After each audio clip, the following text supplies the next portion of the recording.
Shri Radhe. Hello Shri Radhe.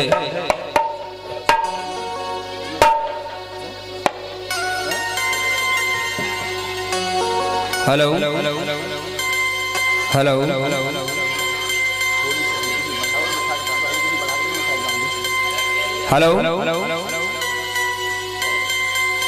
Hello hello Shri Radhe Shri Radhe Shri Radhe Shri Radhe Shri Radhe.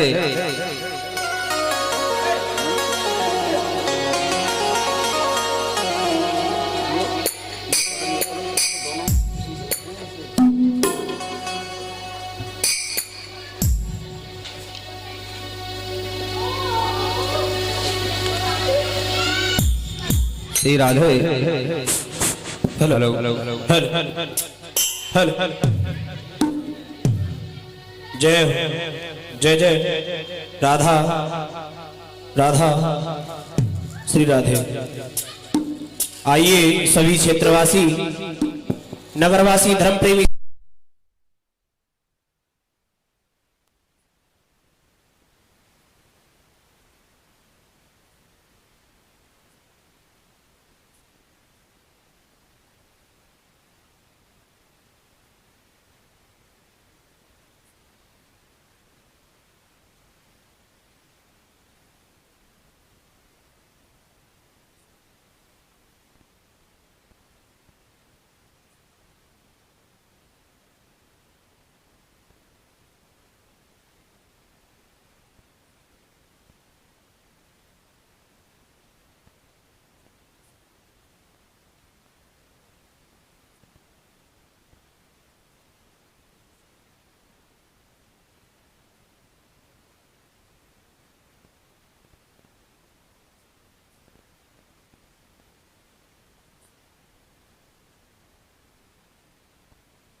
आदित्याम समो रुद्रा विश्वे देवा मरुदगणा तिलकम ते यक्षन्तु धर्म कामार्थ सिद्धे सर्व कामार्थ सिद्धे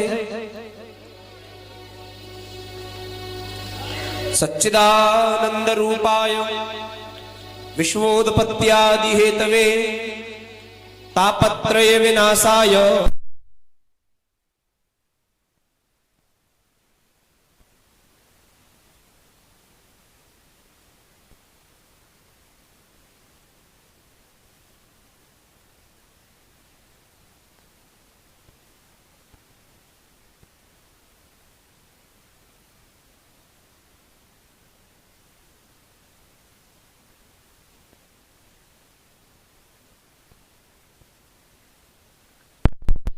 नमो देव्यै महादेव्यै शिवायै सततं नमः। नमः प्राकृत भद्रायै नियता प्रणता स्मतां वीणा पुस्तक धारण्यै नमः। पुराण पुरुषोत्तमाय नमः।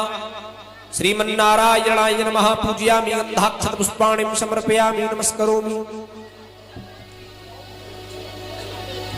माल्यादीनि सुगंधीनि मालत्यादीनि वै प्रभो मायाहृतानि पुष्पाणि पूजार्थं प्रतिगृह्यताम्। व्यासाय विष्णुरूपाय व्यासरूपाय विष्णवे नमो वै ब्रह्मनिधये गुरुवासिष्ठाय नमो नमः। नारायणं नमस्कृत्यं नरं चैव नरोत्तमं देवी सरस्वती व्यासं ततो जयमुदीरयेत्। वरेहा पीडं नटवर भागवत महापुराण की जय। इसी के साथ सभी माता शक्ति माता पितृशक्ति पिता सभी देवी स्वरूप बहनों बाहर से पधारो भक्तों, सभी संत समाज, ब्राह्मण समाज, बुजुर्ग समाज, प्रियात्मनों, सभी बराबर के साथियों, वो प्यारे बच्चों, आगे बढ़ते हैं श्रीमद् भगवत कथा की ओर।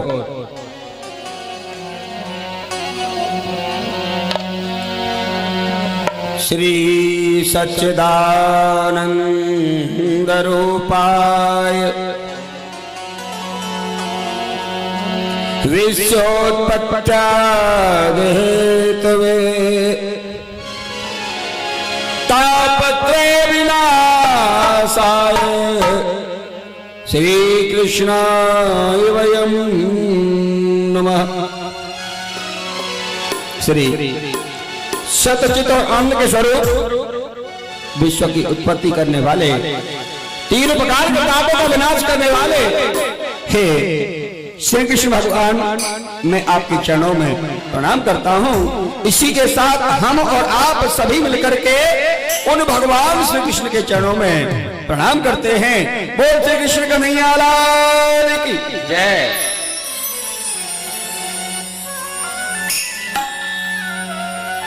नैम से सूतमासीन भव्यवाद्य महामतुम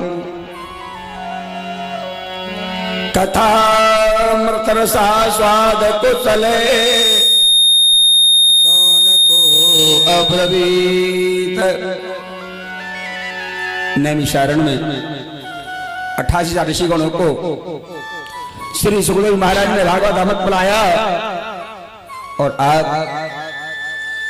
श्रीमद् भागवत महारानी का श्रवण कर रहे हैं, भागवत अमृत का रसास्वादन कर रहे हैं। सुखदेव जी कहते हैं कि राजा परीक्षित, आज कुछ जलपान करो।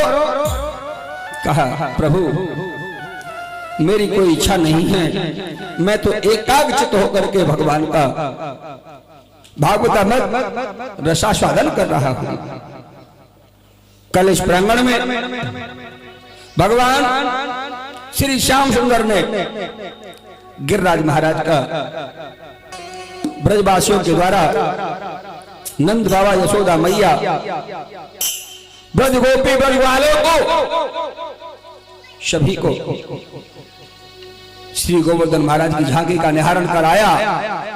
सभी ने एकाग्र होकर के गोवर्धन महाराज की पूजा की। सभी जो भगवान गोवर्धन ने उनका पूजा स्वीकार की और भोग स्वीकार किया, मगर जहां इंद्र को पता लगा था कि ब्रज में मेरी पूजा छोड़ दी गई है, इंद्रदेव ने रुष्ट होकर के जल बारिश की। मेघमालाओं को आदेश दिया, जाओ ब्रज को बहा दो।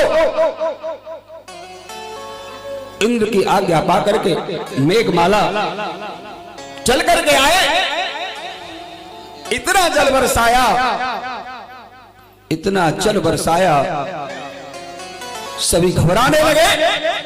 अरे कन्हैया तेने ये क्या किया, हम पहले ही मना कर रहे थे। इंद्रदेव रुष्ट हो गए। भगवान ने कहा आप क्यों भयभीत हो रहे हो, हमारे गिरिराज महाराज हमको जरूर सहारा देंगे, हमारी रक्षा करेंगे, आओ मेरे साथ। भगवान श्री श्याम सुंदर भगवान ने अपने नख पर गिरिराज महाराज को धारण किया और आज ब्रजवासी और ब्रज की रक्षा की। जब ब्रजवासियों की रक्षा की तो ब्रजवासी कहने लगे कि ये कोई साधारण बालक नहीं है, ये तो साक्षात भगवान विष्णु हैं। सभी प्रसन्न होने लगे। मेघमाला थक करके पहुंचे थे इंद्र के पास। इंद्र ने कहा था कि अब तो ब्रज बह गया होगा, मुझे चल करके देखना चाहिए। अपने स्वयं ऐरावत पर आरूढ़ होकर के आया, देखा कि ब्रज में धूल उड़ रही है, ब्रज में धूल उड़ रही है। इंद्र ने देखा कि 7 दिन 7 रात्रि तक जल बरसने के बाद धूल उड़ रही है, क्यों? उस जल का पान अगस्त जी कर गए थे। भगवान ने इंद्र का मदमर्दन किया। इंद्र को स्वयं अपनी हार स्वीकार करनी पड़ी, भगवान की शरणागत पड़ा। स्वयं भगवान श्री श्याम सुंदर हम सभी का अहंकार दूर करते हैं, हमको भक्ति प्रदान करते हैं, अपनी शरणागत देते हैं, अपने हृदय से लगाते हैं, अपने चरणों की सेवा देते हैं। सुखदेव जी कहने लगे, भगवान ने गोवर्धन महाराज पूजन पूर्ण कराते हुए, इंद्र का मान मर्दन करते हुए श्री श्याम सुंदर आज जाकर के मधुबन में अपनी बंसी को बजाया। उधर रात्रि का समय गोपिकाएं जब भगवान की बंसी को, उनकी ध्वनि को सुना तो सभी विभोर हो गई, क्योंकि भगवान उस मुरली में सभी का नाम ले लेकर के टेर रहे हैं, बुला रहे हैं, पुकार रहे हैं। राधा, ललिता, विशाखा। उधर रात्रि के समय गोपियां चल करके जब भगवान के पास में पहुंची तो भगवान ने कहा कि तुम रात्रि के समय यहां क्यों आई? महाराज, आपने ही तो मुरली में हमको आवाज लगाई थी। इसका मतलब तुम्हें कोई परपुरुष आवाज लगाएगा तो तुम चक्कर के चली जाओगी। महाराज, क्यों? अरे तुम अपने अपने पतियों को छोड़ करके आई हो रात्रि के समय।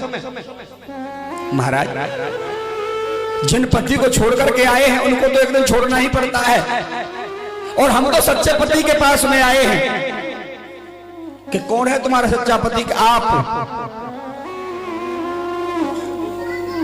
भगवान कहने लगे, मैं तुम्हारा पति कैसे हो सकता हूं? महाराज, हम तो जब तुम्हारा बंधन करते हैं तुम्हारी आरती भी गाते हैं। तुम हो एक अगोचर सबके प्राणपति, स्वामी सबके प्राणपति। किस विध मिलूं दया में, किस विध मिलूं दया में, तुमको मैं तुमकी हरिओ। क्या भगवान, हे श्याम सुंदर, आप तो हमारे प्राणों के पति हो, हम आपको कैसे भूल सकते हैं? आपके पास तो हमें अंतगत तो आना ही पड़ेगा। भगवान ने कहा, मैं नहीं, मुझे कोई प्रमाण दो।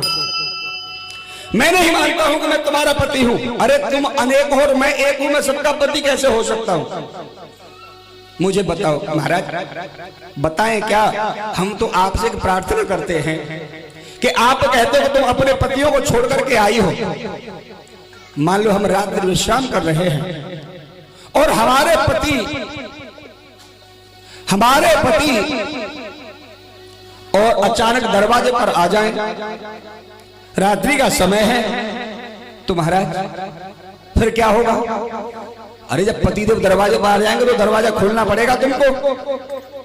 तो महाराज, वो पति तो आप हो हमारे, और सभी झूठे के पति हैं, सांचे के पति तो आप हो।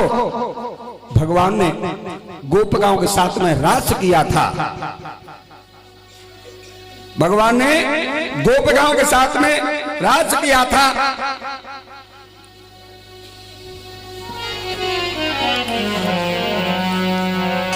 वंशी विभूषित करानवनीर्दावत् पीतांबराधरुणविंदुफलाधरोष्ठात् पूर्णेन सुंदर मुखाधरविंद नेत्रात् कृष्णाति परम कपि तत्तुमय्यं न जान। वो मुरलीधारी भगवान, बंशीधारी भगवान, रास के उपरांत एक समय श्री राधे के साथ निधिवन में भगवान महाराज करने के लिए पहुंचे। जब भगवान श्री श्याम सुंदर श्री राधे के साथ में महाराज करते हैं, अनेकों कृष्ण हैं और अनेकों राधे। महाराज में अनेकों कृष्ण और अनेकों राधे। उधर कैलाश पर मां पार्वती ने सुना कि आज भगवान महाराज लीला करने के लिए जा रहे हैं, तो मुझे आज महाराज का दर्शन करना होगा। क्यों? कि वहां सभी गोपियां मिलकर के, सभी ब्रज गोपियां मिलकर के आज महाराज का दर्शन करेंगी। मुझे जाना है। तो रात्रि के समय और मां पार्वती तैयार होने लगी। भगवान शंकर ने देखा कि पार्वती रात्रि का समय है और तुम जाने के लिए कहां तैयार हो रही हो, कहां जा रही हो? महाराज, आपसे मैं क्या छुपाऊं, आज श्री श्याम सुंदर भगवान निधिवन में महाराज कर रहे हैं और मैं महाराज देखने के लिए जा रही हूं कि तो मैं भी तो चलूंगा तुम्हारे साथ, मुझे भी तो महाराज देखने के लिए चलना है। पार्वती ने कहा नहीं, आप नहीं जा सकते हो। क्यों? कि वहां तो गोपियां ही महाराज का दर्शन करती हैं, गोपियां ही चल करके जाती हैं, तो मुझे अपनी गोपी बना करके ले चलो। महाराज, तुम गोपी कैसे हो जाओगे? मगर ध्यान देने की बातें बन सकते हैं, पुरुष गोपी क्यों नहीं बन सकता? गोपी किसे कहते हैं? गो माने इंद्रियां, जो अपने इंद्रियों को वश में कर लेगा वो महाराज का दर्शन कर लेगा। इधर भगवान श्री श्याम सुंदर तो महाराज करने जा रहे, मगर भगवान शंकर कैलाश पर्वत पर पार्वती से कहने लगे, पार्वती मैं भी चलूंगा तुम्हारे साथ गोपी बन करके।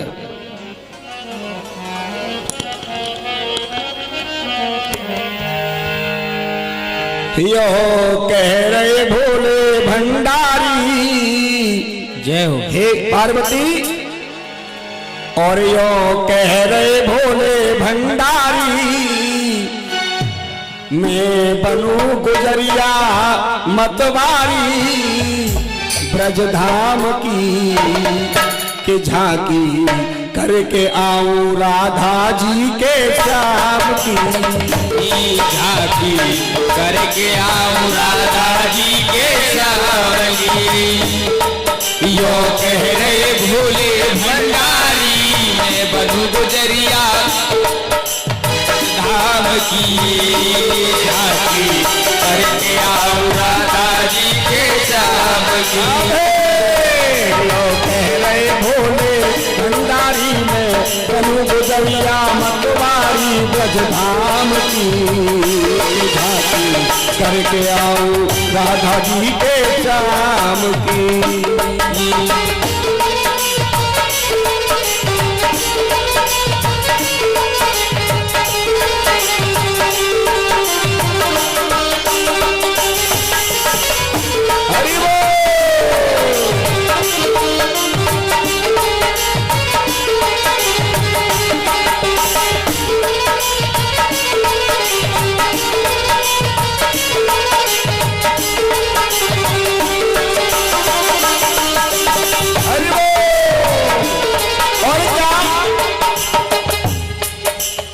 पार्वती से कह रहे भोला, क्या कहते हैं?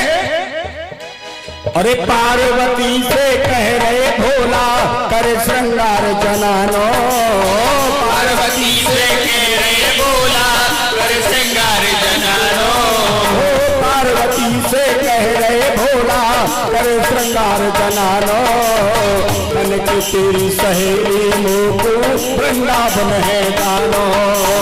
पार्वती से कह रहे भोला, करे श्रृंगार जनानो, मन की तेरी सहेली मोको वृंदावन है जानो। मन की तेरी सहेली मोको वृंदावन है जानो। और क्या कहते हैं कि मेरे बिंदी भाल लगाए गए, मेरे बिंदी भाल लगाए गए, बिंदी भाल लगाए गए, चूड़ी हाथन में पहना गए, मेरे बिंदी भाल लगाए गए, मेरे हाथन में पहना गए, मेरे बिंदी भाल लगाए गए, चूड़ी हाथन में पहना गए, कंगनिया पाल की झांकी करके आऊं राधा जी के श्याम की। यो कह रहे भोले भंडारी, मैं बनू गुजरिया मतवारी, धाम की झांकी करके आओ राधा जी के श्याम की।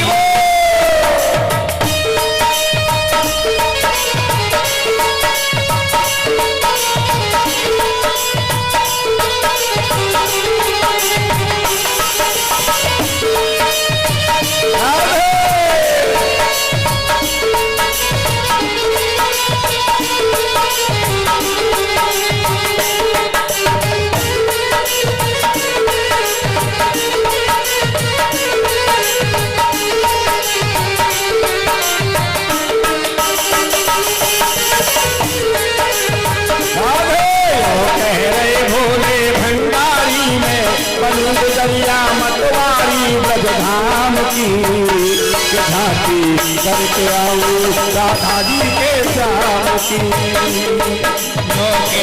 बोले भंडारी दरिया मतवारी ब्रजधाम की झांकी करके आओ राधा जी के श्याम की। तुम्हारे साथ पार्वती मैं गोपी बनकर के चलूंगा, मुझे साड़ी पहना दो, मेरा श्रृंगार बना दो, मेरे बिंदी लगा दो, मुझे चूड़ियां पहना दो, मुझे पजेब पहना दो और मैं तुम्हारे साथ गोपी बनकर के चलूंगा। आज भगवान शंकर गोपी बनकर के और महाराज दर्शन करने के लिए जा रहे हैं। भगवान श्री श्याम सुंदर श्री राधे रानी के साथ आज महाराज लीला दिखा रहे हैं, दर्शा रहे हैं। जब हाँ आज गोपी बन गए हैं भोले बाबा। चल करके जब निधि वन में और महाराज का दर्शन करने के लिए पहुंचे हैं तो भगवान के जाकर के जब साक्षात्कार किया, मगर आज जो नई गोपी चल करके आई है श्री श्याम सुंदर भगवान पहचान करते हैं। क्यों कि ये सभी गोपियां घूंघट में आई, ये सभी गोपियां बगैर घूंघट के आई हैं, मगर ये घूंघट में क्यों आई है? और सब गोपियां बगैर घूंघट के हैं, मगर ये गोपी बड़ी लंबी चौड़ी है और ये घूंघट में क्यों आई है? मगर भगवान की विचित्र लीला, भगवान की योग माया। मगर वह भगवान शंकर भी अपना दृश्य दिखाते हैं कि उनके सर से साड़ी उड़ जाती है।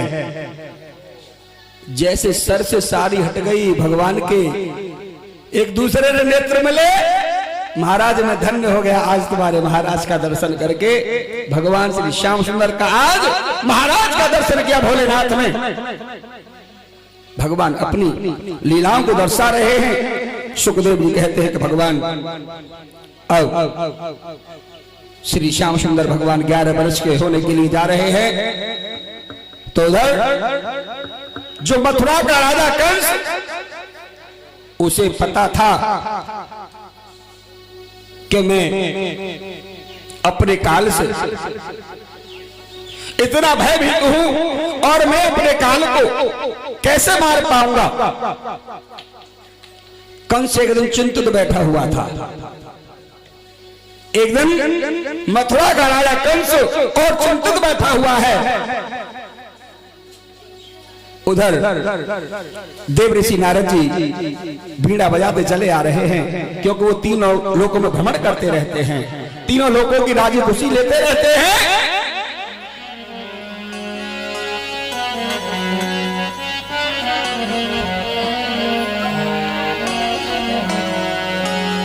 श्रीमन नारायण नारायण नारायण, श्रीमन नारायण नारायण नारायण, भजमन नारायण नारायण नारायण, भजमन नारायण नारायण नारायण, ओ श्रीमन नारायण नारायण नारायण, श्रीमन नारायण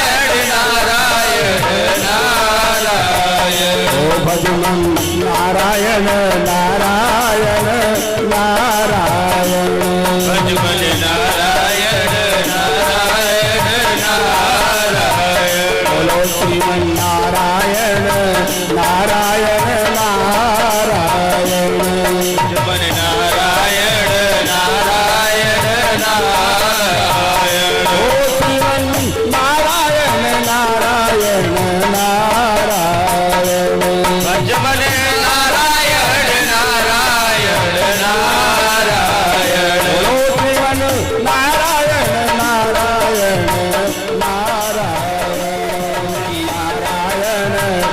नारायण नारायण भज मन नारायण नारायण नारायण नारद जी श्रीमन नारायण नारायण करते हुए चले आ रहे हैं। कंस ने जब नारद जी को देखा तो आज नारद जी को कंस ने प्रणाम किया, मगर स्वयं नारद जी कहने लगे, कंस मैं तुमसे एक बात जानना चाहता हूं। क्या? कि आज तुम कुछ उदास बैठे हुए हो और तुम्हारी उदासी का कारण क्या है? मैं इस उदासी का कारण जानना चाहता हूं। कंस ने कहा, महाराज अगर तुम मेरी उदासी का कारण जानते हो तो मैं आपको बतलाता हूं कि मेरा काल तुम्हें पता है ब्रज में अवतरित है और नंद यशोदा के घर पर है और नंद मेरा मित्र है। मुझे तुम कोई ऐसा कार्य बतलाओ, मुझे कोई ऐसा साधन बतलाओ जो शीघ्रता पूर्वक मैं अपने काल को मार सकूं। नारद जी कहने लगे, उन्होंने क्षण मात्र में निर्णय लिया कि तू अपने काल को क्या मारेगा? अरे उनका तो अवतार तुझे मारने के लिए हुआ है, मगर ठीक है मैं तुझे एक तरीका बतलाता हूं। क्या? कि तुम अपने यहां धनुष यज्ञ का आयोजन करो, तुम अपने यहां 5 दिन का धनुष यज्ञ करो और कृष्ण बलराम नंद बाबा सहित इन सभी को आमंत्रित करो और वो कृष्ण बलराम चल करके, जब तुम आमंत्रित करोगे चल करके आएंगे और वो तुम्हारे दरवाजे पर आएंगे तो फिर आप जानते हो, मगर एक बात है कंस, अगर तेरा 5 दिन का धनुष यज्ञ पूर्ण हो गया तो तेरा मारने वाला कोई नहीं है, अगर बीच में कोई व्यवधान हो गया तो तेरा बचाने वाला भी कोई नहीं है। इतना आगाह कर दिया नारद जी ने। ठीक है, कंस ने सोचा जब मेरे दरवाजे पर आ जाएगा तो मेरे हाथों से बच नहीं पाएगा। नारद जी ऐसा कह करके चले गए और कंस ने अक्रूर जी को बुलाया। कंस ने अक्रूर को बुलाया, अक्रूर तुम्हें आज वृंदावन जाना होगा। क्यों? कि मैं धनुष यज्ञ का आयोजन करने जा रहा हूं, आप जाओ नंद बाबा सहित सभी को आमंत्रित करना और कृष्ण बलराम को लेकर के आना। आज अक्रूर जी महाराज अपने को धन्य मानने लगे कि मैं धन्य हो गया कि मुझे भगवान का साक्षात्कार होगा और जब भगवान कंस के पास चल करके आ जाएंगे तो निश्चित मृत्यु के घाट से उतार देंगे, सभी स्वतंत्र हो जाएंगे। अक्रूर जी महाराज सुवर्ण का रथ लेकर के आज मथुरा से चले। जब चल करके अक्रूर वृंदावन में आए, प्रेम भूमि श्री धाम वृंदावन चल करके आए हैं और चलते हुए और नंद यशोदा के दरवाजे पर पहुंचे। नंद बाबा से मिलन हुआ, भैया प्रणाम हो। यशोदा मैया को प्रणाम कहा। रात्रि को उन्होंने अभी कुछ नहीं बतलाया, भोजन पान किया, मगर शयन करने लगे हैं। जब प्रातः हुआ तो प्रातः होने पर नंद बाबा ने कहा, कहो अक्रूर जी तुम्हारा कैसे आना हुआ है? मथुरा से आज वृंदावन आए हो, बहुत समय के बाद में आए हो। अक्रूर जी ने कहा, भैया नंद, तुम्हारा मित्र कंस यज्ञ का आयोजन कर रहा है और आप सभी को आमंत्रित किया है और कहा है कि नंद सहित सभी को आमंत्रित करना और कृष्ण बलराम को अपने साथ में लेकर के आना। जैसे यशोदा मैया ने इस आवाज को सुना, उसी समय से यशोदा मैया के आंखों से आंसू बहने लगे कि मैं अपने कृष्ण को नहीं जाने दूंगी, मैं अपने श्याम को नहीं जाने दूंगी। मगर भगवान अंदर से बड़े प्रसन्न हो रहे हैं कि आज मैं चाचा अक्रूर के साथ में जाऊंगा और मामा जी का धनुष्य के दर्शन करूंगा और मामा जी का दर्शन करूंगा। उधर भगवान जब तैयार होने लगे, मैया कहने लगी, कन्हैया मेरे लाल, क्या तू जो मुझे छोड़ करके जाएगा? मैया, मैंने कभी मामा जी की उस अद्भुत नगरी का दर्शन नहीं किया है और मैंने कभी मामा जी का दर्शन नहीं किया है। मैया, मैं आपसे प्रार्थना करता हूं कि मुझे एक बार ऐसा अवसर दें जो उस मथुरा नगरी का, उस मथुरा नरेश अपने मामा जी का मैं दर्शन करूं। बेटा, आज कृष्ण बलराम को दोनों को अपने पास में बुलाया और कहा, बेटा श्याम सुंदर, कन्हैया, ठीक है, मगर मुझे ये तो बता दे कि तू लौट करके कब आएगा? मैया, मैं परसों लौट करके आऊंगा, मैं परसों लौट करके आऊंगा। मगर मैया कहने लगी, नहीं श्याम तू नहीं आएगा, मैं तो ये चाहती हूं कि तू जो मुझे छोड़ करके भैया कहीं मत जाए। मैया कहने लगी,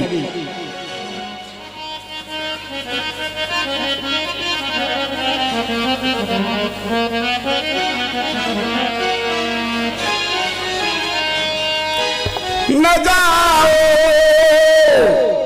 छोड़कर मोहन याद में तड़फड़ाएंगे। न जाओ छोड़कर मोहन याद में तड़फड़ाएंगे। न जाओ छोड़कर मोहन याद में तड़फड़ाएंगे।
ये बंसी बत रहे सुनाए यमुना का किनारा है। ये बंसी बत रहे सुनाए यमुना का किनारा है। ये बंसी बत रहे सुनाए यमुना का किनारा है। ये बंसी बट रहे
तड़पती राधिका रानी तड़पती तेरी मैया है।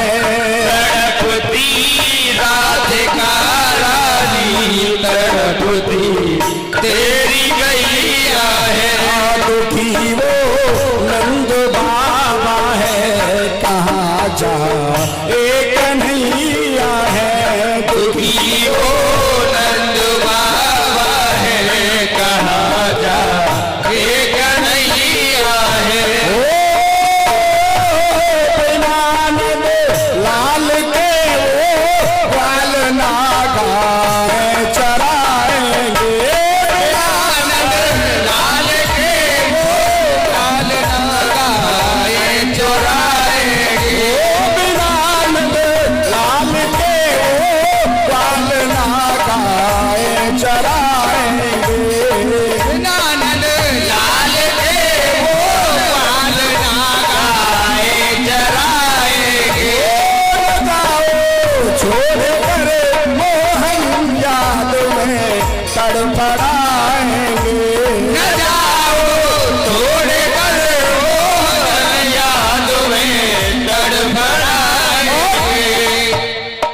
जब मैया ने कहा अक्रूर तुम आज मेरे प्राणों के आधार को लेने के लिए आए हो, हम अपने प्राणों के आधार को नहीं जाने देंगे। अक्रूर तुम अक्रूर नहीं हो, आज तुम क्रूर बनकर के आए हो। मैया कहने लगी कन्हैया लेके जाते हो क्रूर हमको सताते हो। कन्हैया लेके जाते हो क्रूर हमको सताते हो। कन्हैया लेके जाते हो क्रूर हमको सताते हो। कन्हैया लेके जाते हो क्रूर हमको सताते हो। मैया कहने लगी काम क्या कंस का इनसे हमें क्यों ना बताते हो। काम क्या कंस को इनसे हमें क्यों ना बताते हो। काम क्या कंस का इनसे हमें क्यों ना बताते हो। काम क्या कंस का इनसे हमें क्यों ना बताते हो। और मैया ने कहा हो न जाने देंगे बज को हम न मथुरा श्याम जाएंगे। जाने देंगे रज से हम न मथुरा श्याम जाएंगे। छोड़ कर मोहन याद में तड़फड़ाएंगे। न जाओ छोड़ कर मोहन याद में तड़फड़ाएंगे। देंगे बिन तेरे हम सह न पाएंगे। देंगे बिन तेरे हम सह न पाएंगे। छोड़ कर मोहन याद में तड़फड़ाएंगे। न जाओ छोड़ कर मोहन याद में तड़फड़ाएंगे। हे अक्रूर तुम अक्रूर नहीं जो मेरे प्राणों के आधार को लेकर के जा रहे हो, हम श्याम को नहीं जाने देंगे। मगर नंद बाबा की आंखों से अश्रु धारा तो बह रही है। मगर नंद बाबा कहने लगे यशोदा अब हमारा कन्हैया 11 वर्ष का हो गया है, अगर ये बाहर निकल करके कुछ नहीं देखेगा, क्योंकि सब कुछ इसी को संभालना है, पर कैसे आगे क्या करेगा। कोई बात नहीं है, आज जरूर कृष्ण बलराम चल करके अक्रूर के साथ मथुरा जाएंगे। आदेश पाया, अब तो मैया के चरण स्पर्श किए कृष्ण बलराम ने और अक्रूर जी के रथ पर आरूढ़ हो गए चलने के लिए। जब रथ पर आरूढ़ हो गए, मगर भगवान को एक ध्यान आया, कि मैंने मैया से बोल दिया है कि मैं परसों वापस आऊंगा, मगर मुझे वापस अब नहीं आना है। इसलिए फिर से उतर करके आए रथ से और दोबारा से चरण स्पर्श किए हैं कि अब मैं वापस नहीं आऊंगा। और रथ पर आरूढ़ हुए। आज अक्रूर जी अपने साथ भगवान कृष्ण बलराम को बिठा करके जब वृंदावन से मथुरा की ओर बढ़ चले, अब तो गोपिकाओं को पता लगा कि आज श्री श्याम सुंदर हमें अपने मोह जाल में फंसा करके, अपने प्रेम जाल में फंसा करके आज हमें छोड़ करके जा रहे हैं। मार्ग में खड़ी हो गई गोपियां श्री राधे सहित। जब गोपियां खड़ी हो गई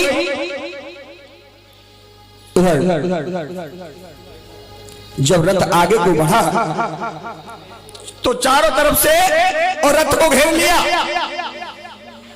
गोपियां कहने लगी, अक्रूर तुम क्रूर हो, हम श्याम को नहीं जाने देंगे, हम बगैर श्याम के कैसे रहेंगे। राधे ने कहा, अक्रूर तुम्हें ये पता नहीं कि बिन राधे और कृष्ण आधे, बिन राधे और कृष्ण आधे। हम राधे, हम गोपियां, मगर हम श्याम को नहीं जाने देंगे।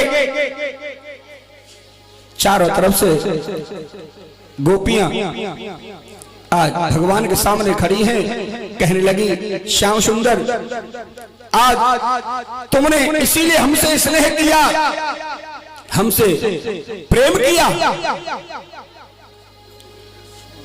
उधर जब गोपियाओं की आंखों से अश्रुधारा बह रही है, उनकी आंखों से जो अश्रुधारा की बूंद जो धरती पर गिर जाती है, उन्हीं आंसुओं के द्वारा कहते हैं वो गोपी चंदन बना था, इसे गोपी चंदन बोलते हैं। उन्हीं अश्रु की धारा से वो गोपी चंदन बना। भगवान ने कहा, श्री राधे अब मुझे तुम जाने दो। अरे सच्चा स्नेह, जिससे सच्चा प्रेम होता है वो कभी दूर नहीं होता, मैं तुमसे कभी दूर नहीं रह सकता।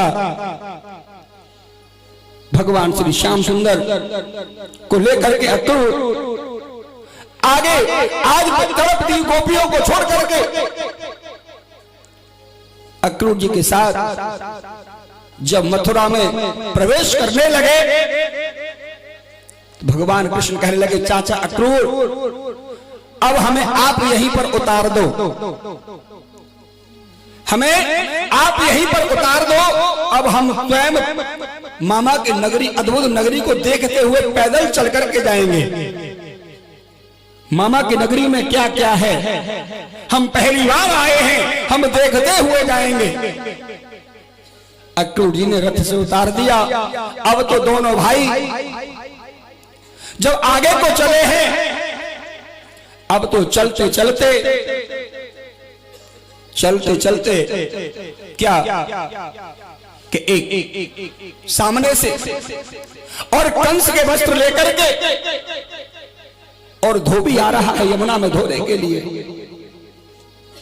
कंस का धोबी आ रहा है। जब उस धोबी की नजर कृष्ण बलराम पर पड़ी तो उस धोबी ने भगवान को पहचान लिया है। क्यों? कि वही धोबी था जो त्रेता में, त्रेता वाला। जब भगवान को पहचाना तो भगवान और आगे बढ़े। जब तक पास में आया तो भगवान कृष्ण कहने लगे, भैया तुम क्या ले जा रहे हो, उसमें क्या है? कहा कि हमारे महाराज के वस्त्र हैं। धोबी ने कहा अकड़ करके, हमारे महाराज के वस्त्र हैं। भगवान कहने लगे, तो मुझे दिखा दो कैसे तुम्हारे महाराज के वस्त्र। उस धोबी ने देखा कि मेरा उद्धार कैसे हो पाएगा। फिर भी उस धोबी ने कहा, आज हमारे महाराज के वस्त्रों को तुम देखना चाहते हो? अरे कभी तुमने ऐसे वस्त्रों को देखा है? बलराम जी ने कहा, भैया ये तो हमें कन्हैया दे रहा है कि कभी तुमने ऐसे वस्त्रों को देखा है? बलराम जी ने एक ऐसा मुक्का मारा कि एक ही मुक्के में धोबी का प्राणांत कर दिया। और उन वस्त्रों को छीन लिया। धोबी को आज भगवान के सुधाम के लिए भेज दिया है, उसका तो मोक्ष ही कर दिया। जब वो वस्त्र छीने थे, अब तो दोनों भाई उन्हें पहन पहन करके देख रहे हैं। तो कंस तो बहुत लंबा चौड़ा था, मगर भगवान कृष्ण बलराम तो छोटे छोटे हैं। अरे भैया कन्हैया, इन वस्त्रों को हमने छीन लिया और उस बेचारे को मृत्यु के घाट उतार दिया। अरे हम तो मामा जी की बाह में आ जाएंगे सबरे। वस्त्र है तो लंबे चौड़े हैं, हम तो उनकी बाजू में ही आ जाएंगे। भैया तुम लेकर के चलो, हमें पहन करके चलेंगे मामा जी के यहाँ। ये राजाशाही वस्त्र पहन करके ही चलेंगे। वस्त्रों को लेकर के आगे चले। भगवान चल करके दर्जी के पास में पहुंचे। भगवान का सेवक है, भैया हमारे इन वस्त्रों को सही न पाने के बना दो। आज भगवान की सेवा का अवसर मिला है उसे। आज उस दर्जी ने कृष्ण बलराम के न पाने के वस्त्र बना दिए। अब तो दोनों भाइयों ने पहन करके देखा। बलराम जी कृष्ण को बोल रहे हैं और कृष्ण भगवान बलराम से, भैया अब देखो मैं कैसा लग रहा हूं। जब बलराम जी ने कहा, भैया कन्हैया बताइए मैं कैसा लग रहा हूं। भैया बलदाऊ बिल्कुल राजा जैसा लग रहा है, बहुत सुंदर लग रहा है, मगर मुझे तो बता दे कि मैं कैसा लग रहा हूं। भैया तेरी तो मैं महिमा नहीं गा सकता, तू इतना सुंदर लग रहा है। भगवान कहने लगे, तो भैया अभी एक चीज की कमी रह गई है। वस्त्र तो मामा जी ने हमें राजाशाही पहना दिए हैं, मगर अभी एक चीज की कमी है, हमारे मस्तक पर चंदन का टीका भी होना चाहिए। भगवान कृष्ण बलराम आगे को बढ़े, तभी कुब्जा चंदन की कटोरी लेकर के आ रही है। बेचारी टेढ़ी मेढ़ी कुरूपा कुब्जा। मगर ये त्रेता में एक वैश्या थी। त्रेता में एक वैश्या थी। जब इस वैश्या ने त्रेता में भगवान राम को काम भाव से देखा था, तो सीता जी ने श्राप दिया था कि तू अपनी सुंदरता पर घमंड करती है, जा तू कुबड़ी टेढ़ी बेड़ी कुब्जा बनेगी द्वापर में चल करके। मगर भगवान ने देखा कि ये मेरे पास आई, मगर भगवान ने कहा था कि मैं मर्यादा का पालन कर रहा हूं, मगर द्वापर में चढ़ करके और मैं तेरे साथ विहार करूंगा और तुझे सुंदर ही बना दूंगा। आज चंदन की कटोरी लेकर के कुबड़ी टेढ़ी मेढ़ी कुब्जा सामने से आई।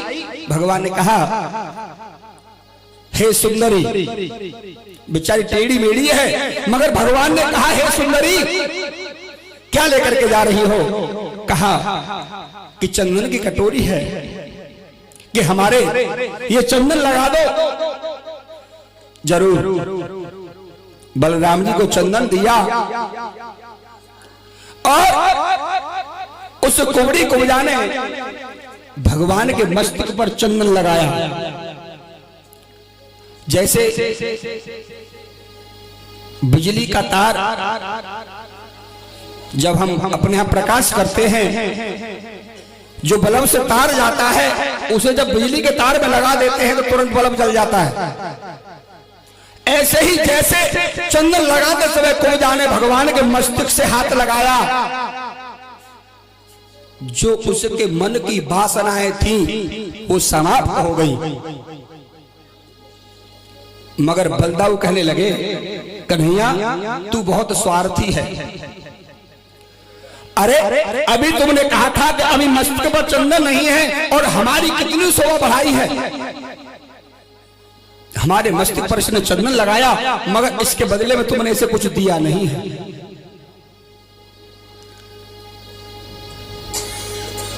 बेटा कन्हैया जी आपके पास है ना, इन्हें यहाँ बैठा दो आराम से, नहीं तो तुम उनका मुकुट को संभालोगे, कभी बातें करते रहोगे। यहाँ भगवान को यहाँ सुनाओ कथा बैठा करके आराम से, नहीं कि अपने आप उठ के आ जाएंगे। यहां बैठाओ आराम से सिंहासन पर। ऐसा वहां गोदी में से कोई दिख नहीं रहा था, अब तुम सब दिख हो गए कि कौन कौन आए मेरी कथा में। बोल गोविंद भगवान आज तूने इसे कुछ नहीं दिया। भैया अगर तुम कहो तो दे दूं। बोले हाँ। अरे हमारी शोभा बढ़ाई तो तेने इसकी शोभा नहीं बढ़ाई। भगवान ने अपना सीधा पैर उसके पैर पर रख लिया, अपना सीधा पैर कुबजा के पैर पर रखा और जैसे थोड़ी के नीचे हाथ लगाया एकदम जोर से झटका लगा दिया। जैसे वो टेढ़ी मेढ़ी थी वो एकदम सीधी हो गई, सुंदर स्वरूपा बन गई, स्वरूपा हो गई।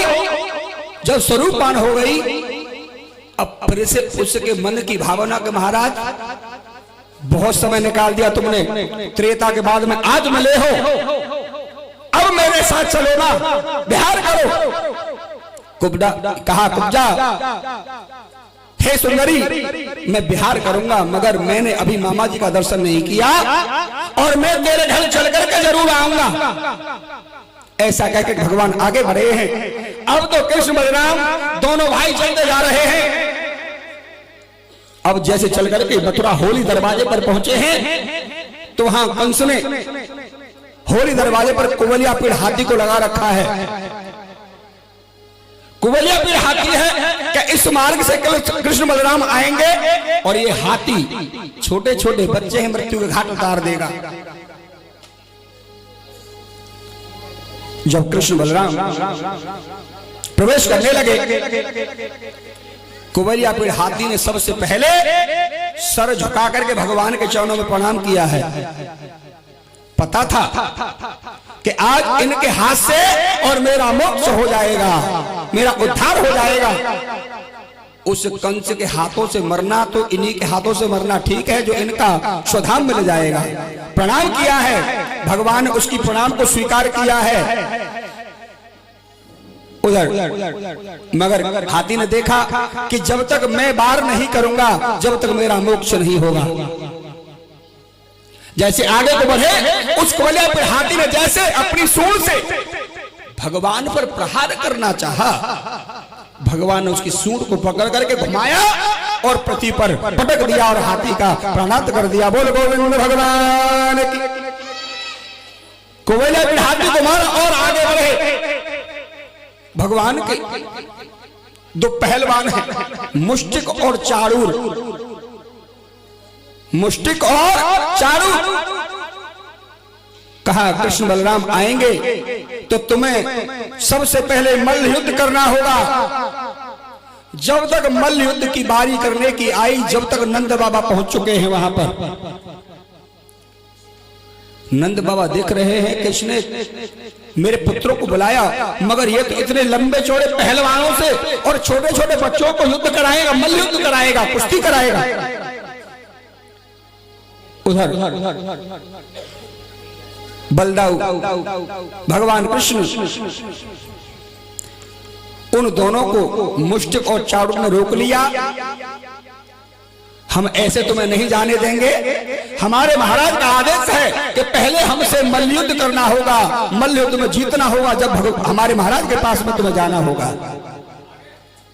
मगर नंद बाबा आराधना कर रहे हैं क्योंकि अखाड़े के मालिक होते हैं हनुमान जी। अखाड़े के मालिक कौन होते हैं? हनुमान। हे हनुमान जी महाराज, तुम मेरे पुत्रों की रक्षा करना, मैं तुम पर सवा मणि चढ़ाऊंगा। मेरे पुत्रों को आप विजय दिलाना। कन्हैया ने नंद बाबा की भावना को समझ लिया कि मेरे बाबा हनुमान जी की आराधना कर रहे हैं।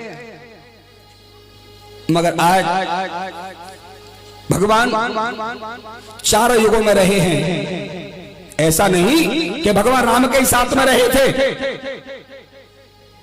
ध्वजा पर थे, जहां कृष्ण भगवान के रथ पर ध्वजा पर हनुमान।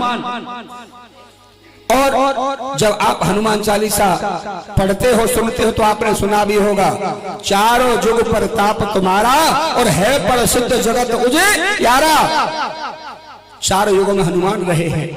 जहां नंद बाबा ने फिर से आराधना करी है उनकी, जब मुष्टिक चारूर ने रोक लिया तो कृष्ण बलराम कहने लगे, भैया हम छोटे छोटे बच्चे हैं और तुम इतने लंबे चौड़े पहलवान, हम तुमसे कैसे युद्ध कर पाएंगे? नहीं, मल्ल युद्ध करना होगा। भगवान कृष्ण चाणूर से और बलराम जी मुष्टिक से और मल्ल युद्ध करने लगे हैं। जब उनका मल्ल युद्ध होने लगा तो भगवान कृष्ण और बलराम मुष्टिक चाणूर के पकड़ने में नहीं आते, हाथ से निकल जाते हैं। मल्ल युद्ध होते होते बहुत समय हो गया।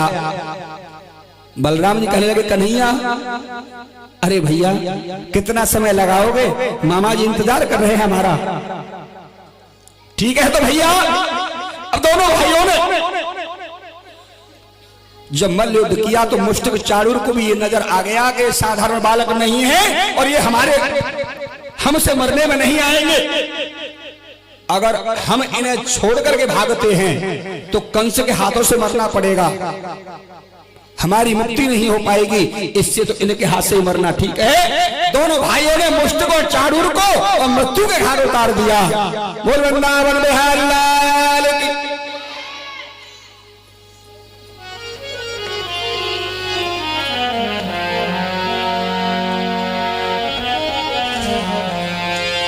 वसुदेव सुतं देवं कंस चाणूरमर्दनम् देवकी परमानंदम कृष्णं वंदे जगद्गुरु। भगवान कृष्ण बलराम ने मुष्टिक चाणूर को और मृत्यु के घाट उतार दिया।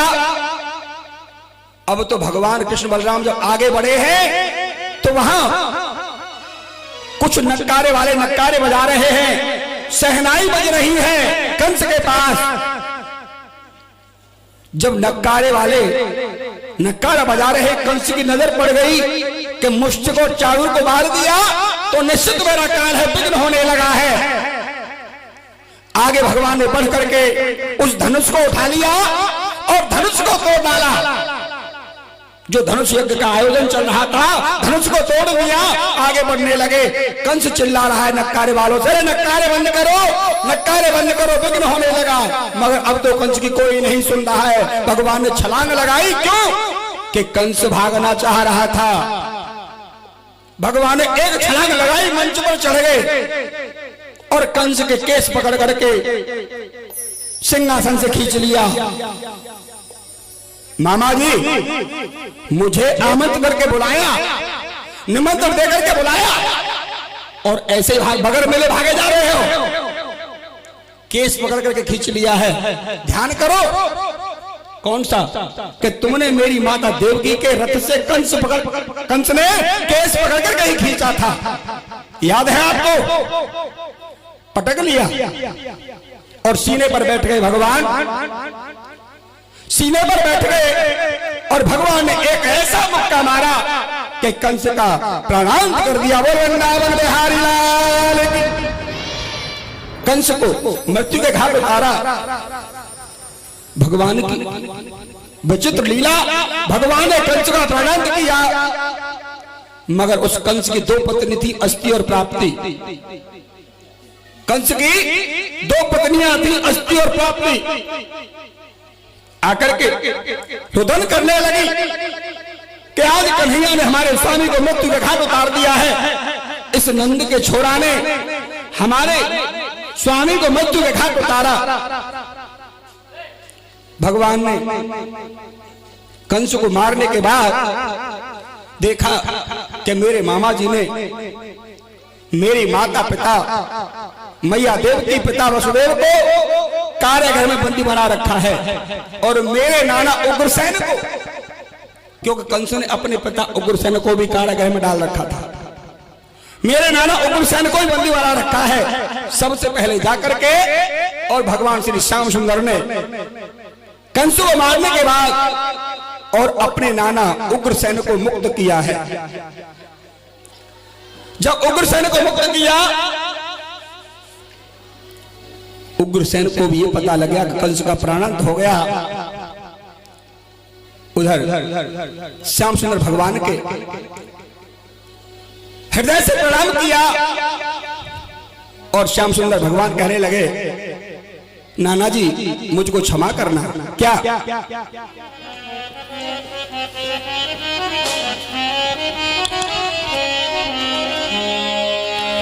और बूढ़े नाना जी भगवान कहने लगे हो बूढ़े नाना जी चरण आपके मैं चित धरूं। बूढ़े नाना जी चरण आपके चित धरूं। हो बूढ़े नाना जी चरण आपके मैं चित धरूं। बूढ़े नाना जी चरण आपके चित धरूं। हो मैंने मारो ए मामा कंस बूढ़े नाना जी चरण आपके मैं चित धरूं। ओ मेरे मारो मामा कंस बूढ़े नाना जी चरण आपके चित धरूं। हो मैंने मारो ए मामा कंस बूढ़े नाना जी चरण आपके मैं चित धरूं। नाना जी चरण आपके मैं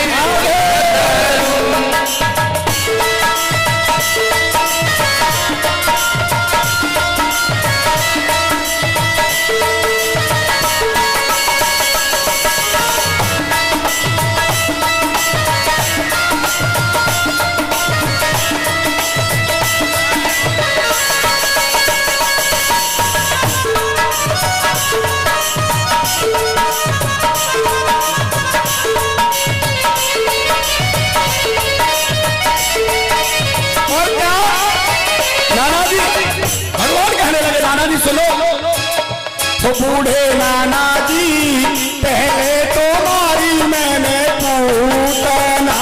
बूढ़े नाना जी पहले तो मारी मैंने पूतना। भगवान वो बूढ़े नाना जी पहले तो मारी मैंने पूतना। बूढ़े नाना जी पहले तो मारी मैंने पूतना। मैंने कर दियो तो अंत बूढ़े नाना जी चरण आपके मैं चित धरूं। ओ मैंने कर दिया वाटो अंत बूढ़े नाना जी चरण आपके मैं चित धरूं। मारो ए मामा कंस बूढ़े नाना जी चरण आपके मैं चित धरूं। मेरे मारो मामा कंस बूढ़े नाना जी चरण आपके मैं चित धरूं। अरे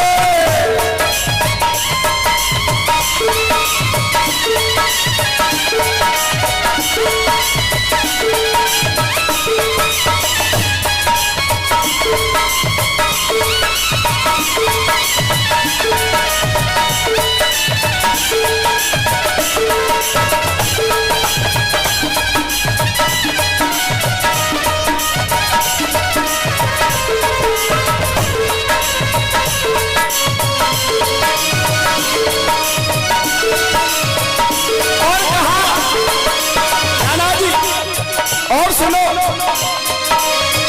हो बूढ़े नाना जी हो बूढ़े नाना जी भगवान कहते हैं नाना जी सुनो हो बूढ़े नाना जी मान तो मारो मैंने इंद्र को। बूढ़े नाना जी मान तो मारो मैंने इंद्र को। बूढ़े नाना जी मान तो मारो मैंने इंद्र को। बूढ़े नाना जी मान तो मारो मैंने इंद्र को। हो मैंने तार दिए हैं सब संत बूढ़े नाना जी चरण आ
आज सारा हाल सुना दिया भगवान ने।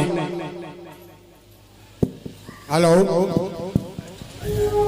अमित कुमार कान्हा प्रवीण जय जय श्री राधे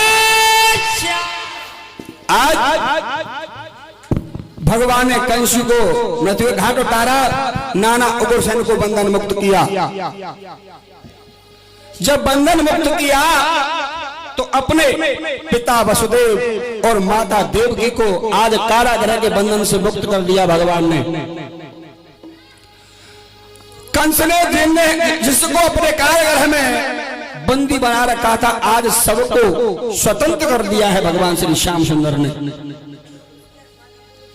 सुखदेव जी कहते हैं कि राजन, अब तो स्वयं भगवान ने अक्रूर जी के घर जाकर के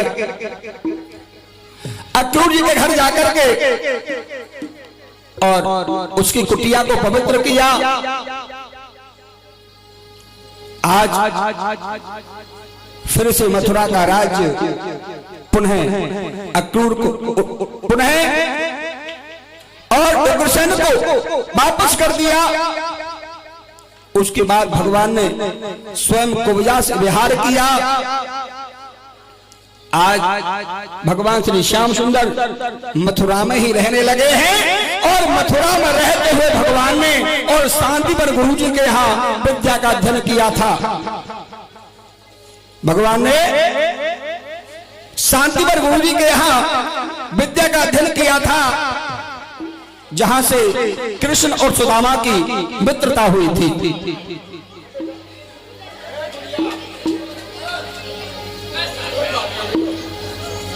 बोल गोविंद भगवान की।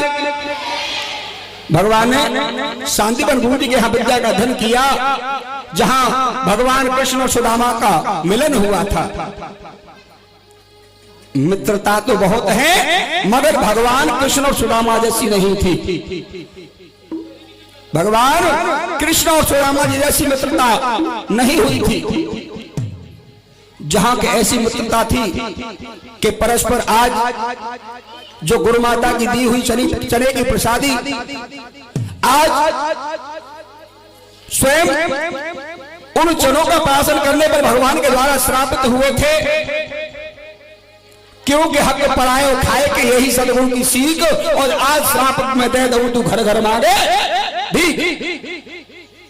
इसी कारण से भगवान श्याम सुंदर ने श्राप दिया था और सुदामा जी को ये दरिद्रता आई थी, जो दर दर भिखारी कहे गए हैं। मगर भगवान कृष्ण और सुदामा जैसी मित्रता नहीं हुई किसी की, जैसे दूध और पानी। बेटा पहले बात ही कर लो, बाद में सुन लीजिए, कोई बात नहीं है।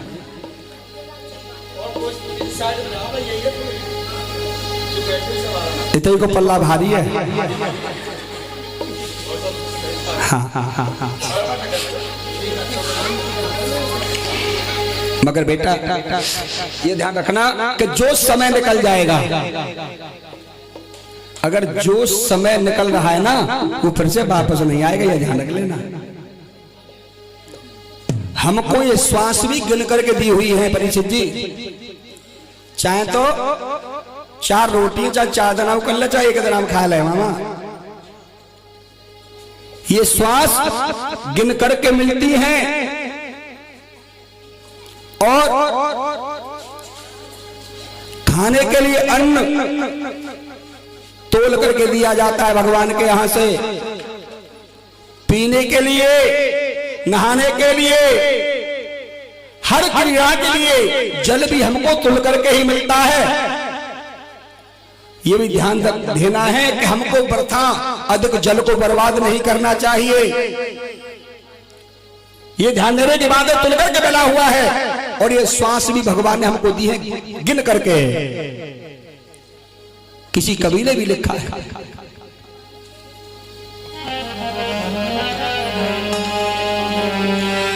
कि श्वास श्वास में और प्रथा श्वास मत खोए, और ना जाने या श्वास सको फिर आमन होए ना होए, लौट के आवे या अटकती रह जावे। ये हमारी ठेकेदारी नहीं है बेटी, सही कह रहे हैं, श्वास में ठेकेदारी ना है हमारी गुड़िया, किसी की नहीं है। और हम मानते हैं अरे मुश्किल थे तो हमें कि मानव जीवन मिलो है, जो ऐसा मौज करनी हुआ कर लो। मगर जब गर्भ में थे भगवान से क्या वायदा किया था, तेरा नाम लूंगा, मगर वह भूल गए। क्योंकि विचार करते हैं अगर आज के समय में अगर कोई बच्चा रो रहा है तो मैया खिलौना दे देगी, बैल जाएगा। और जो खिलौना लायक ना है, अब वो कैसे बिछड़ गया, अरे मेरा तो बेटा नाराज है, वो है बेटा ले 100 रुपया ले जा और पिक्चर देखा जाके।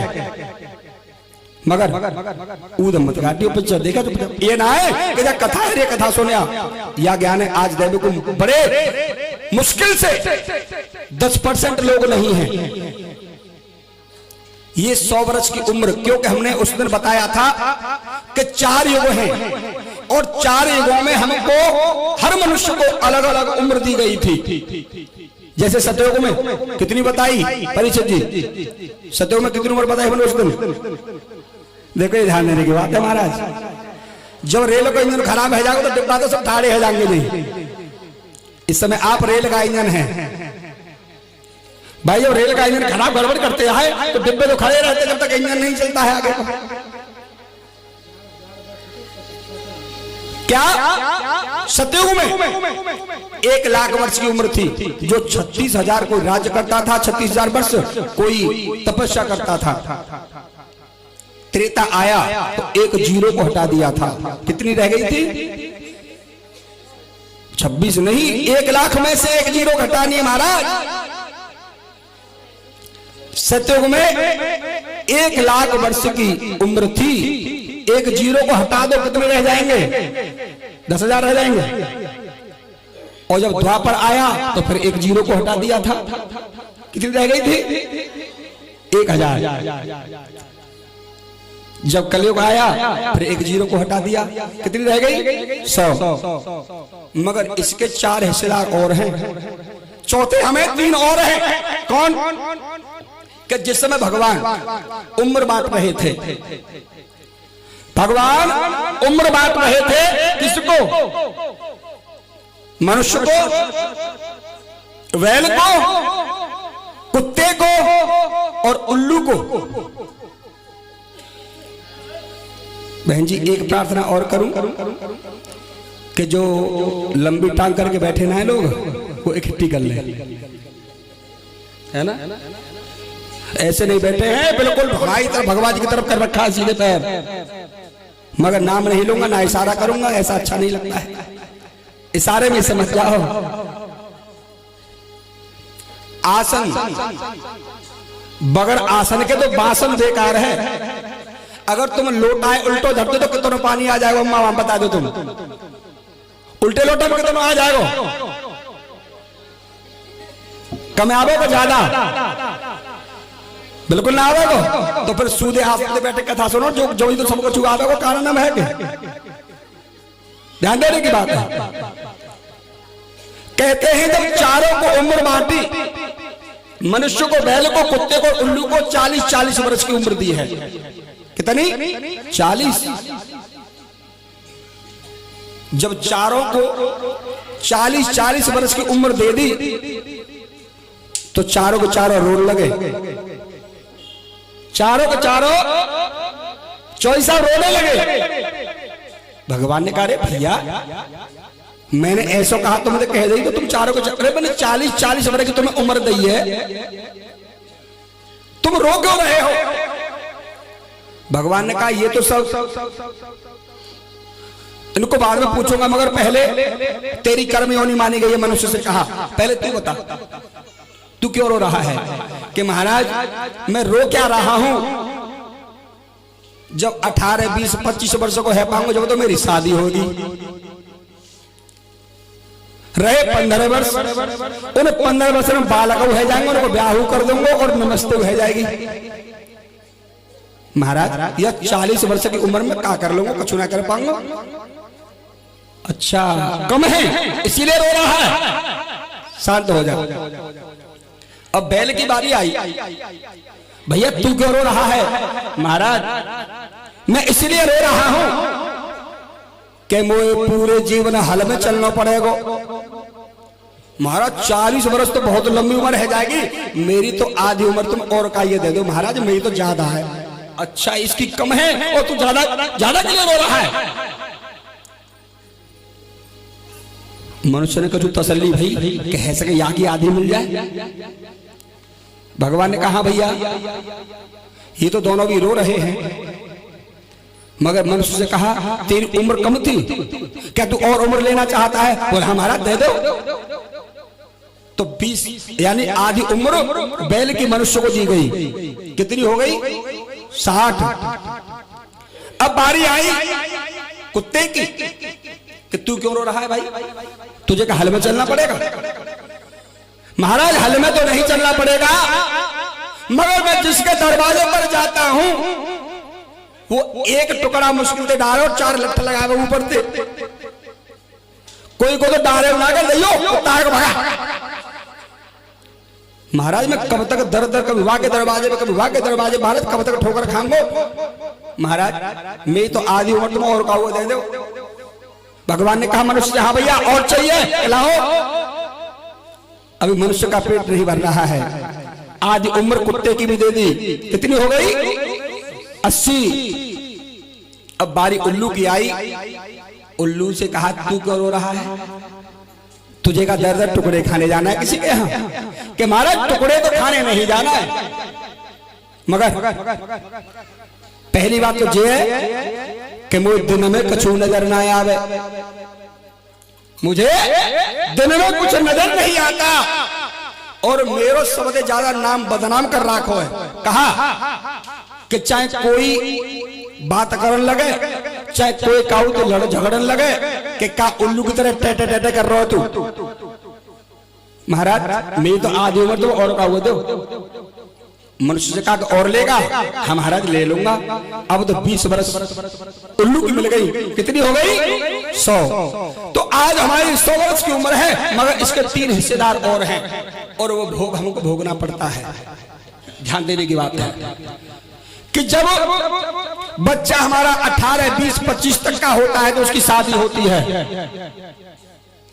और 20 वर्ष में हो जाए, 22 वर्ष में हो जाए, और जब तक वो 40 वर्ष का होता है, क्योंकि 40 वर्ष मनुष्य की हैं, असली जो है वो 40 ही है।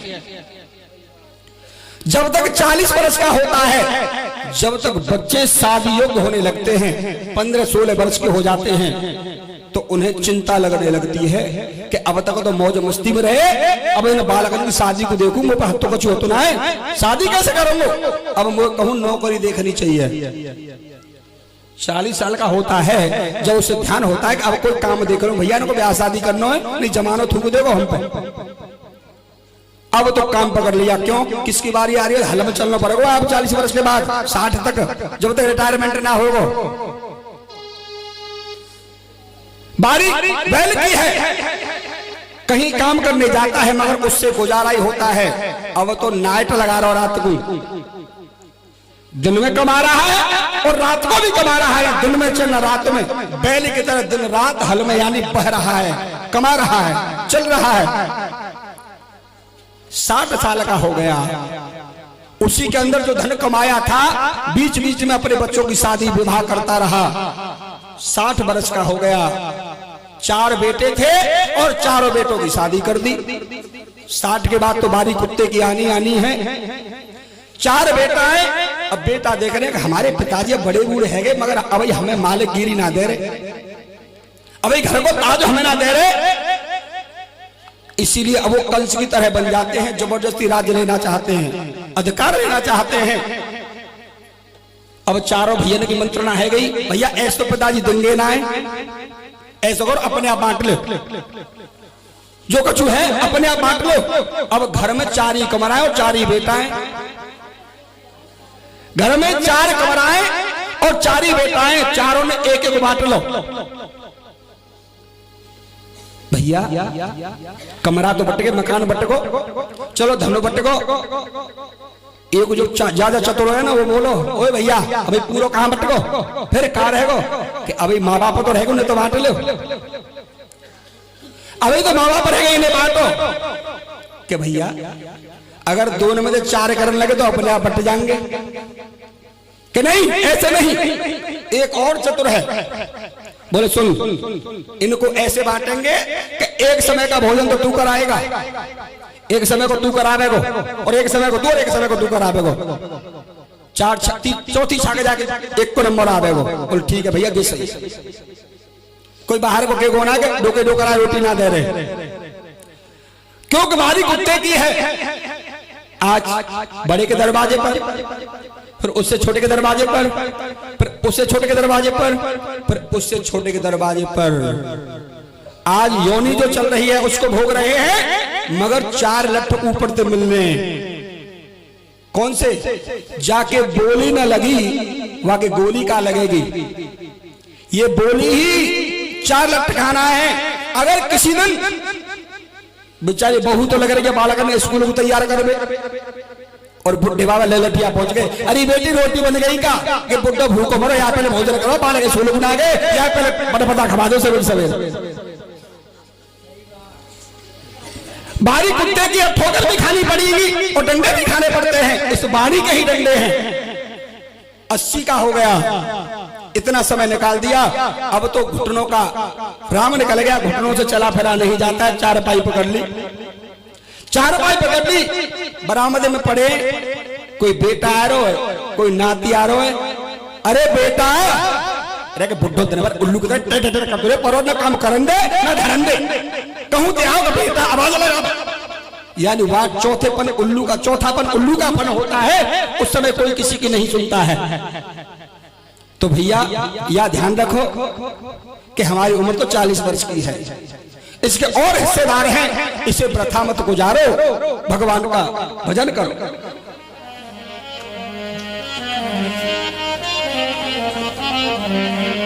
और प्राणी भजले सीताराम, हो प्राणी भजले सीताराम, काम तेरे कोई न आवे गो। प्राणी भजले सीताराम, काम तेरे कोई न आवे गो। हो प्राणी भजले सीताराम, काम तेरे कोई न आवे गो। प्राणी भजले सीताराम, काम तेरे कोई न आवे गो। कोई न आवे गो, काम तेरे कोई न आवे गो। कोई न आवे गो, काम तेरे कोई न आवे गो। प्राणी भजले सीताराम, काम तेरे कोई न आवे गो। प्राणी भजले सीताराम, काम तेरे कोई न आवे गो।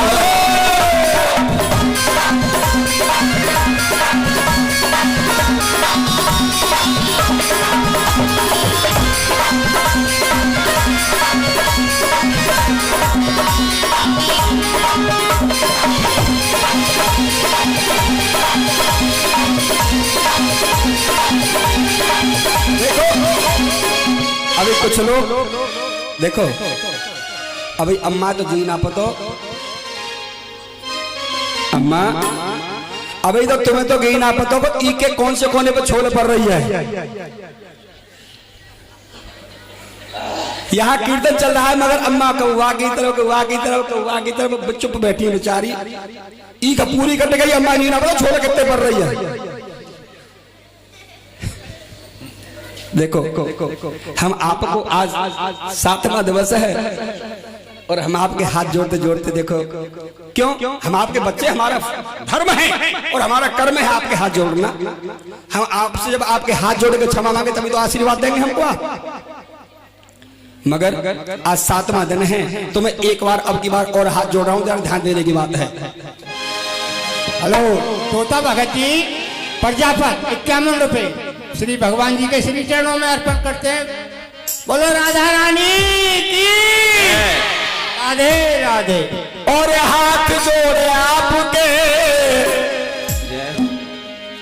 और हाथ जोड़े आपके, और मान लीजिए क्या थोड़ा थोड़ा राम का नाम लीजिए, थोड़ा थोड़ा राम का नाम लीजिए। हाथ जोड़ आपके मान लीजिए, थोड़ा थोड़ा राम का नाम लीजिए, थोड़ा थोड़ा राम का नाम लीजिए। थोड़ा थोड़ा राम का नाम लीजिए, थोड़ा थोड़ा राम का नाम लीजिए।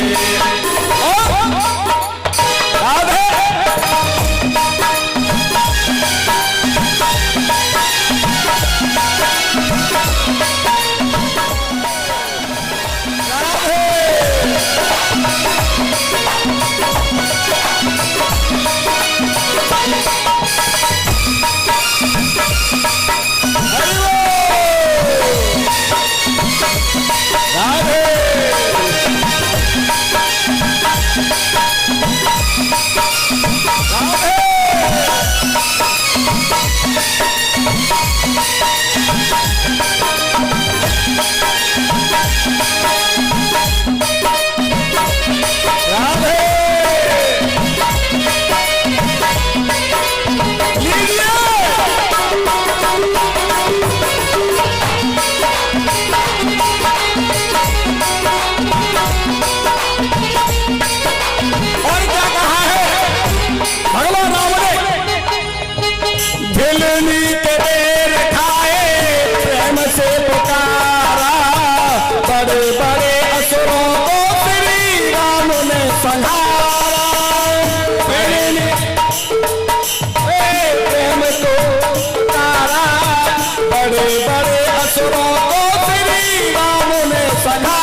सहारा। और ऐसे दीनानाथ को, ऐसे दीनानाथ को, ऐसे श्री राम को प्रणाम कीजिए, थोड़ा थोड़ा राम का नाम लीजिए, थोड़ा थोड़ा राम का नाम लीजिए।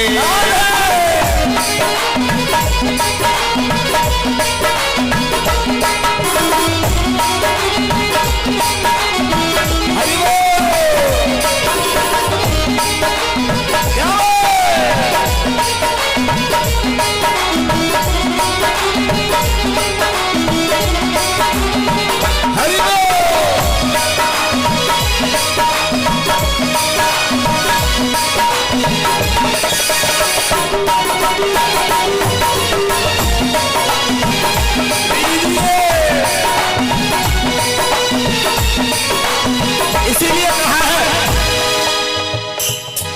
हम बार बार आपसे यही विनती करते हैं कि भगवान का नाम लेते रहो। इसीलिए भी कथा शेष है, हम आगे को बढ़ते हैं, नहीं कुछ और बताते आपको इस भजन के माध्यम से ही, मगर आगे बढ़ते हैं। आज भगवान ने मथुरा में रहते हुए शांतिवन गुरु जी के यहाँ विद्या का दान किया है, जहाँ कृष्ण सुदामा का मिलन हुआ था। उधर जहाँ परसों की कह करके आए मैया यशोदा से, मगर यहाँ समय बढ़ता जा रहा है, बरसों व्यतीत हो जाएंगे मगर श्याम नहीं आएंगे। मथुरा में रहते हुए आज मथुरा में रहते हुए भगवान श्री श्याम सुंदर ने जब रात्रि को सो रहे थे तो उधर तो श्री राधे भगवान का चिंतन करती हैं, मगर भगवान कृष्ण श्री राधे भगवान का कृष्ण का चिंतन करती हैं और भगवान कृष्ण श्री राधे का चिंतन करते हैं। तो कहते हैं कि जो याद जिसे जिसे हम रात्रि को सोते हुए याद करके सो जाते हैं, वही बात हमारे चित्त पर रहती है, हमको स्वप्न में भी नजर आ जाता है। तो आज भगवान श्री श्याम सुंदर ने स्वप्न देखा। स्वप्न देखते हुए क्योंकि राधे का दर्शन कर रहे हैं, तो सोते हुए अपने श्रीमुख के द्वारा श्री राधे श्री राधे श्री राधे का चिंतन कर रहे हैं। भगवान कृष्ण के एक अंतरंग सखा हैं जिनका नाम है उद्धव, बराबर में सो रहे हैं। जब उद्धव जी ने अपने कानों से सुना कि सोते हुए भगवान श्री राधे श्री राधे श्री राधे का चिंतन कर रहे हैं, मगर ये राधे कौन है आज तक भगवान ने मुझे तो बताया ही नहीं है। जब प्रातः हुआ तो प्रातः होने पर भगवान से उद्धव जी ने कहा, महाराज प्रभु, मैं आपसे एक बात जानना चाहता हूं कि जिस समय आप सो रहे थे तो सोते हुए श्री राधे राधे का चिंतन कर रहे थे, ये राधे कौन है? भगवान कहने लगे, उद्धव, आज तुमने मेरे सामने प्रत्यक्ष में राधे कह करके मुझसे फिर से राधे का चिंतन करा दिया है। राधे मेरे प्राणों का आधार है, और अब तुम्हें उद्धव जी यहां से वृंदावन जाना पड़ेगा। भगवान श्री श्याम सुंदर ने एक पत्र लिखा, और पत्र लिख करके उद्धव जी के हाथ में सौंप दिया कि आप ब्रज जाओ, वृंदावन जाओ, और जाकर के इस पत्र को श्री राधे को देना और मेरी मैया यशोदा नंद बाबा को कुशल क्षेम सुनाना। भगवान ने आज वो पत्र लिखा, और भगवान उद्धव से कहने लगे, उद्धव,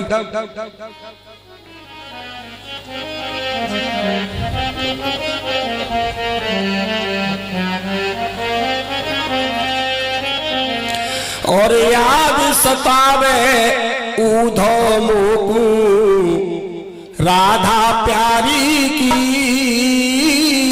याद सतावे उद्धव मुकु राधा प्यारी की,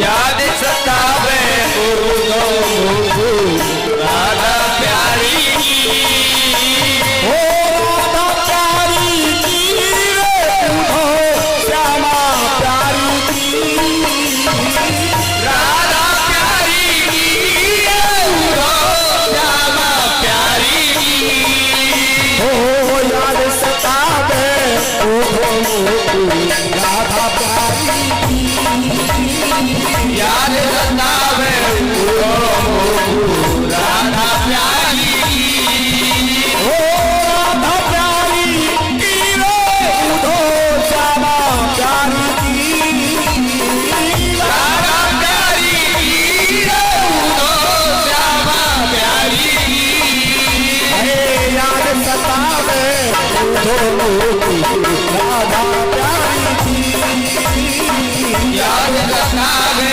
उद्धव मुकु राधा प्यारी की।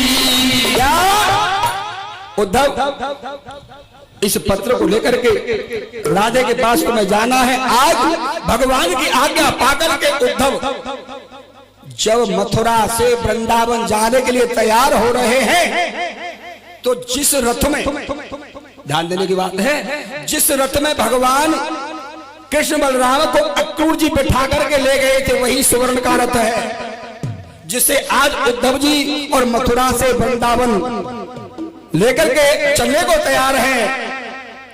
क्यों?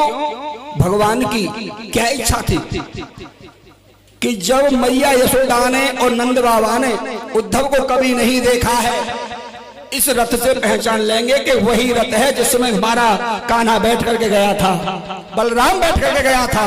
और लोग अपनी पीतांबरी, भगवान ने अपनी पीतांबरी और उद्धव जी के गले में पहना दी। इसे देख करके गोपियां पहचान लेंगी तुमको कि श्याम का परम सखा है उद्धव। उसी रथ पर आरूढ़ होकर के उद्धव जी चले। उधर बेचारी गोपियां रोजाना भगवान की बात निहारती हैं, यमुना के किनारे पर आती हैं और श्री श्याम सुंदर को उनका चिंतन करती है। कदम के वृक्ष के नीचे बैठी हुई श्री कृष्ण श्री कृष्ण श्री कृष्ण श्री कृष्ण भगवान का चिंतन करती हैं। उनकी बात में हारती है कि इसी रास्ते से भगवान वापस आएंगे। मगर आज गोपियां श्री राधे सहित बात निहार रही हैं उस मार्ग में। उधर उद्धव जी महाराज उसी रथ को लेकर के आ रहे हैं। एक गोपी की नजर पड़ी। जब एक गोपी की नजर पड़ी, क्योंकि सुवर्ण का रथ था, बड़ी चमक धमक आ रही थी, चमकीला था। एक गोपी ने देखा, अरे राधा, हाँ गोपी, कि आज ऐसा लग रहा है कि हमारे श्याम सुंदर आ रहे हैं। क्यों? कि जिस रथ में बैठ करके गए थे, आज हमें वही चमक नजर आ रही है, वही रथ आ रहा है और धूल भी उड़ रही है। जैसे रथ जाते समय धूल उड़ी थी, आज फिर से धूल उड़ रही है। राधे ने कहा गोपियों से, नहीं, वो बड़ा निष्ठुर है। राधे क्या कहती है? वो बड़ा निष्ठुर है, निर्मोही है। वो तो प्रेम जाल में फंसा के चला गया, अब वो वापस नहीं आएगा। उन्हीं क्षणों में उद्धव जी उनके पास में आ गए। देखा कि वही रथ है और भगवान की पीतांबरी गले में। तो गोपियों ने चारों तरफ से रथ को घेर लिया है, चारों तरफ से रथ को घेर लिया। और सी राधे सामने खड़ी हो गई। तुम कौन हो? तुम कौन हो? उद्धव ने कहा, मैं श्याम सुंदर का अंतरंग सखा हूं, मेरा नाम है उद्धव। तुम यहां क्यों आए हो? हमारे पास में एक मन था, उसे हमारा श्याम ले गया। अब हमारे पास में कुछ नहीं रहा है। गोपियां कहने लगी,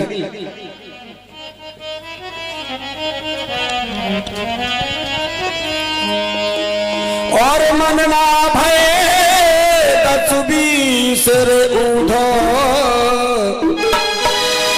मन ना भय 10-20, मन ना भय 10-20 ऊधो, मन ना भय 10-20। उद्धव, एक ही मन था, उसे हमारा श्याम सुंदर ले गया है।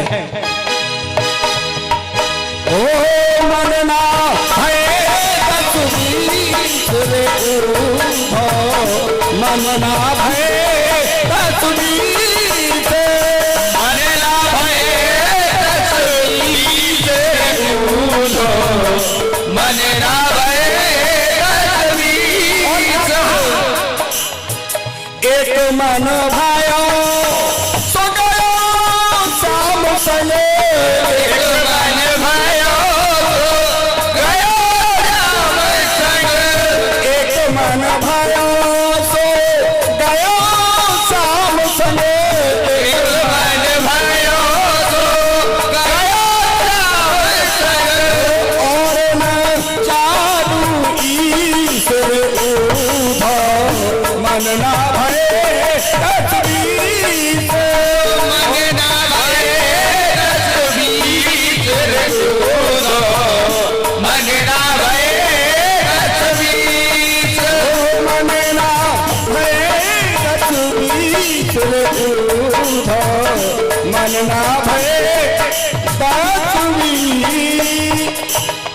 उद्धव, एक मन था, उसे श्याम ले गया। अब हमारे पास में क्या रहा है? तुम क्या लेने आए हो? कहा, मुझे भगवान श्याम सुंदर ने भेजा है। पत्र लेकर करके, पत्र निकाला और निकाल करके राधे के हाथ में सौंप दिया। पत्र जब राधे खोलने लगी तो सारी गोपियां राधे से लिपट गई हैं, क्योंकि भगवान से सभी प्रेम करती थी। मेरे लिए क्या लिखा है बहन, मेरे लिए क्या लिखा है, मेरे लिए क्या लिखा है, मेरे लिए क्या लिखा है। खींचा तानी में उस पत्र को फाड़ दी, फाड़ डाला, किसी के पल्ले कुछ नहीं पड़ा। राधे ने कहा, उद्धव तुम एक ज्ञान की पोटली लेकर के इस पत्र को लेकर के हमारे पास में आए हो। कौन से श्याम का पत्र था ये? कि मेरा सखा, मेरा मित्र और उसी राधे का कृष्ण। आप पत्र कहां से लाए हो? कि मथुरा से। कि वो तो हमारे पास में ही रहता है, कृष्ण मथुरा में रहता ही नहीं है। उन्होंने कहा मैं तो मथुरा छोड़ करके आया हूं, क्योंकि उद्धव जी ज्ञानी बनकर के गए थे। भगवान से भी कहा था कि वो गोपियां अनपढ़ हैं, बगैर पढ़ी लिखी हैं, मेरे ज्ञान को नहीं पहचान पाएंगी। राधे ने भावना को समझ लिया है, ज्ञान की पोटली लेकर के आए हैं। भगवान राधा कृष्ण की झांकी का दर्शन उद्धव जी को और कदम की लता पताओं में करा दिया है।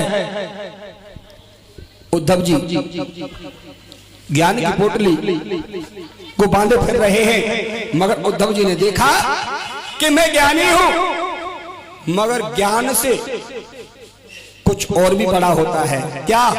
प्रेम। ज्ञान से प्रेम बड़ा होता है। प्रेम के सामने ज्ञान फीका पड़ जाता है। इसीलिए उद्धव जी ने देखा कि इतना प्रेम है गोपी का कि ऊढ़ा सूदा है और सुन गोपिन के बोल, और ज्ञान की बाजी डुगडुगी और प्रेम को बाजो ढोल। ज्ञान तो एक डुगडुगी के समान है, मगर प्रेम एक ढोल के समान होता है। उद्धव जी का ज्ञान चूर चूर हो गया और कहा, श्री राधे, आज उद्धव ने राधे को अपना गुरु माना और गुरु मान करके कंठी गले में धारण की और कहा कि अब मैं यशोदा के भवन में जाना चाहता हूं। राधे ने कहा, ये सामने से नाला बह करके आ रहा है। नाला? बोले हाँ, ये नाला यशोदा के महलों से आ रहा है। जिस दिन से श्याम गया है उस दिन से यशोदा मैया का रोना बंद नहीं हुआ है, उसके आंसुओं का नाला बह करके आ रहा है। आज उद्धव का ज्ञान चूर चूर हो गया है कि भगवान के विरह में, भगवान कृष्ण के चिंतन में गोपियां, ब्रज गोपी, ब्रज ग्वाल, ब्रजवासी सभी कितने चिंतित हो रहे हैं। उसी मार्ग से जाने लगे हैं उद्धव। जब चल करके और मैया के भवन में पहुंचे, देखा मैया कहने लगी, भैया तुम कौन हो, कहां से आए हो? मैया जाकर के नंद बाबा यशोदा मैया के चरण स्पर्श किए हैं कि मुझे श्याम सुंदर ने भेजा है। मैया कहने लगी, तुम्हें श्याम सुंदर ने भेजा, कन्हैया ने भेजा है? क्यों? मैया कुशलक्षेम भेजा है, कुशलक्षेम जाने के लिए अपना कुशलक्षेम भेजा है और तुम्हारा जानने के लिए भेजा है कि मेरी मैया कैसी है, मेरे बाबा कैसे हैं। मैया कहने लगी, ओ मथुरावासी, ओ मथुरावासी उद्धव, क्या मेरे कन्हैया ने और भी कुछ कहा है?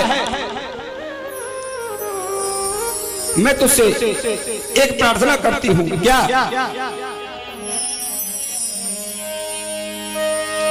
और मेरे नैना, मेरे नैना कितने रोए, फिर भी श्याम न आए, फिर भी श्याम न आए। मेरे नैना कितने रोए, फिर भी श्याम न आए हो, फिर भी श्याम न आए। हे उद्धव,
ये क्या कहानी है और क्यों की मनमानी है। ये क्या कहानी है क्यों की मनमानी है। उसको याद नहीं है लेकिन हम ना भूले उनके संग थे झूले। उनके संग थे झूले। या